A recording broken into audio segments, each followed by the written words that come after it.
Hello అండి, welcome to Arunasri recipes. నేను మీ అరుణశ్రీ. మన ఛానల్లో నేనైతే చికెన్ ఫ్రై చేస్తున్నానండి. ఈ చికెన్ ఫ్రై మనకి వేడివేడే అన్నము అలాగే రసం ఉంటే ఈ చికెన్ ఫ్రై వేసుకొని తింటే టేస్ట్ చాలా బాగుంటుంది.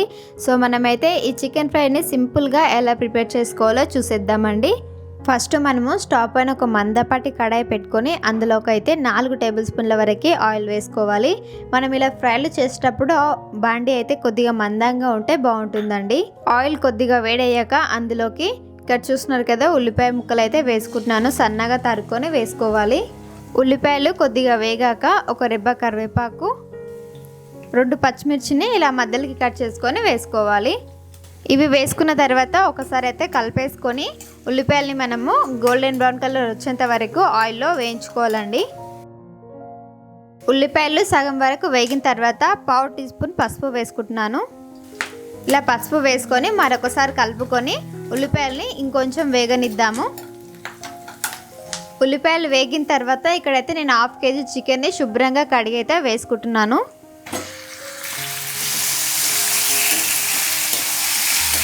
ఇలా చికెన్ వేసుకొని ఇదంతా ఒకసారి బాగా కలిపేసుకోవాలి.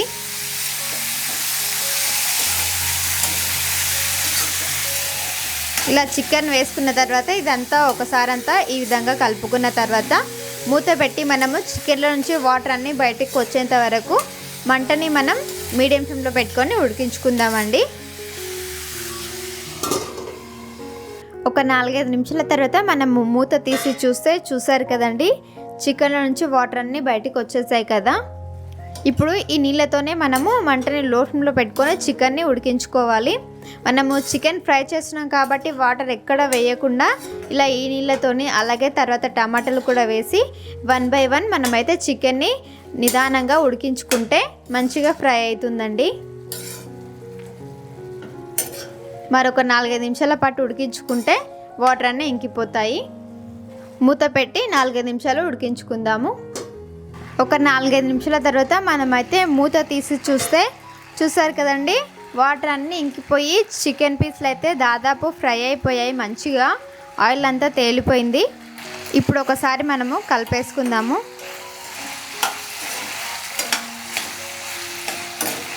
చూసారు కదా, మనకు వాటర్ ఏం వేయకుండా చికెన్ నుంచి వచ్చే వాటర్తోనే ఇలా చికెన్ పీసెస్ని ఉడికించుకోవాలి మనం చికెన్ ఫ్రై చేసేటప్పుడు. ఇప్పుడు ఇందులోకి చూసారు కదా, ఒక టమాటా అండి చిన్న చిన్న ముక్కలుగా కట్ చేసుకొని వేసుకుంటున్నాను. ఆ తర్వాత ఫ్రెష్గా రుబ్బుకున్న 2 స్పూన్ల వరకు అల్లం వెల్లుల్లి పేస్ట్ కూడా వేసుకోవాలి. ఇలా వేసుకొని వీటిని ఒక సైడ్ కొంచెం ఫ్రై అవ్వనిద్దాము ఆయిల్లో.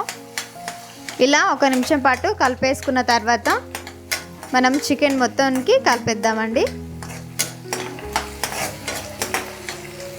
ఇలా టమాటా ముక్కల్ని అలాగే అల్లం పేస్ట్ ముక్కల్ని ఒక సైడు ఈ విధంగా 1 నిమిషం పాటు వేయించుకున్న తర్వాత మనం ఇప్పుడు చికెన్లో కలిపేసుకుందామండి.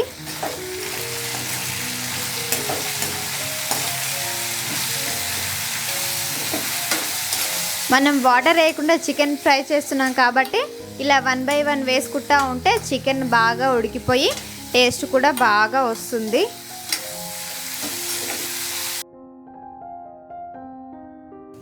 ఇలా బాగా ఫ్రై అయిన చికెన్ పీస్లోకి మనమైతే ఇప్పుడు ఉప్పు కారం అయితే వేసుకుందామండి. చికెన్ దాదాపు ఉడికిపోయింది చూసారు కదా. ఇప్పుడు ఇందులోకి మనము 2 స్పూన్ల కారం,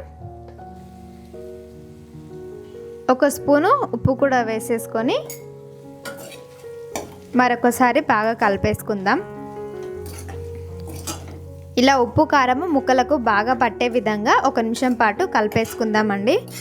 సో ఇలా కలుపుకున్న ఈ చికెన్ పీసెస్ని మరి కొంచెం సేపు ఉడకనివ్వాలి. ఉప్పు కారం ముక్కలకి బాగా పట్టాలి కదా, అందుకనే ఇంకొక 2-3 నిమిషాల పాటు అయిన తర్వాత మనము ఇలా ఉప్పు కారము చికెన్ ముక్కలకి పట్టే విధంగా ఇంకొక 2 నిమిషాల పాటు మూత పెట్టి ఉడికించుకుందాము. 2 నిమిషాల తర్వాత మనమైతే మూత తీసి చూద్దామండి. సో చూసారు కదా, ముక్కలకైతే ఉప్పు కారం బాగా పట్టేసింది.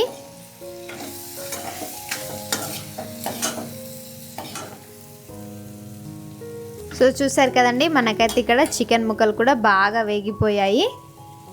మనం ఇక చివర్లోకి కొంచెం అంతా ధనియాల పొడి, అలాగే ఒక చిన్న స్పూన్ గరం మసాలా కూడా వేసేసుకుందాము.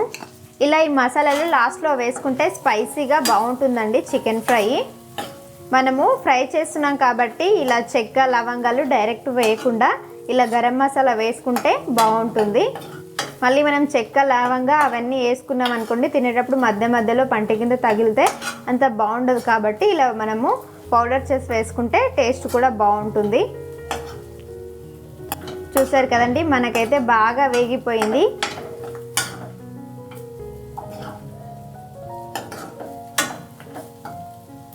ఇక మనం లాస్ట్లోకి కొద్దిగంత కొత్తిమీర వేసుకొని దించి సర్వ్ చేసుకోవడమే. వేడి వేడిగా చికెన్ ఫ్రై అయితే రెడీ అయిపోయిందండి.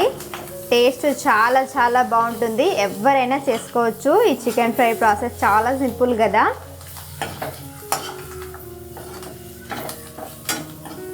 చికెన్ పీసెస్ కూడా బాగా ఉడికిపోయాయండి, చూసారు కదా. ఇక దించేసుకోవడమే. స్టవ్ ఆఫ్ చేసుకొని దించి పక్కన పెట్టుకోవడమే.